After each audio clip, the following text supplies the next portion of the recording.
মুন্না, হ্যাঁ মাতবর সাহেব। এই ৮-১০ গ্রামের ভিতরে কোনো বিচার সালিশ হইলে সবাই আমাকে ডাকে। হ্যাঁ হ্যাঁ ঠিক আছে। আমি একটা সূক্ষ্ম বিচার করি, আমি একটা ন্যায় বিচারক। তা ঠিক আছে মাতবর সাহেব। এই যে দেখ, এই এলাকায় যত ধানি জমি আছে সব এইগুলো আমার। হ্যাঁ মাতবর সাহেব। মাশাল্লাহ, পোলাও একটা, তাও আবার সরকারি চাকরি করি। তাহলে আমার কি জিনিসের অভাব আছে? হ্যাঁ মাতবর সাহেব, এটা তো আপনি ঠিক কইছুন। বাড়ি আছে, গাড়ি আছে, এই বিশাল সয় সম্পত্তি সবই আপনার। হ্যাঁ। একটা পোলা আপনি বিদেশ পাঠাইছেন আমেরিকা থাকে, হুম। ঠিক আছে। আবার মাতবর সাহেব এনে কিন্তু একটা কথা আছে মাতবর সাহেব। আবার কি আছে, কি কথা আছে? আবার মাতবর সাহেব মাইন্ড করবেন না তো? না, মাইন্ড করবো না। আবার মাইন্ড করেন কি না। কথা আছে? আবার এনে কথা আছে আমনের সবই আছে, ঠিক আছে আপনি কইছেন। আবার কিন্তু কিছুই আপনার নাই।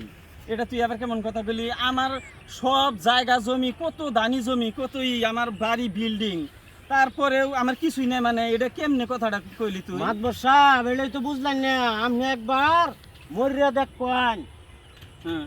এই পৃথিবীর মধ্যে আপনার কিছুই নাই।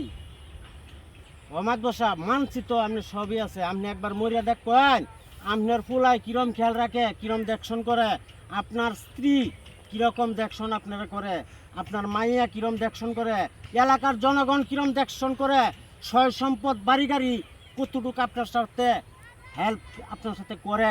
একবার শুধু খালি আপনি মরিয়া দেখান, একবার মরিয়া দেখেন আপনি। হাসা কইছ? হ্যাঁ হাসা কইছি, একবার মরিয়া দেখেন। তাহলে আমি মরার অভিনয় করি, কে কতটুকু আমাকে ভালোবাসে।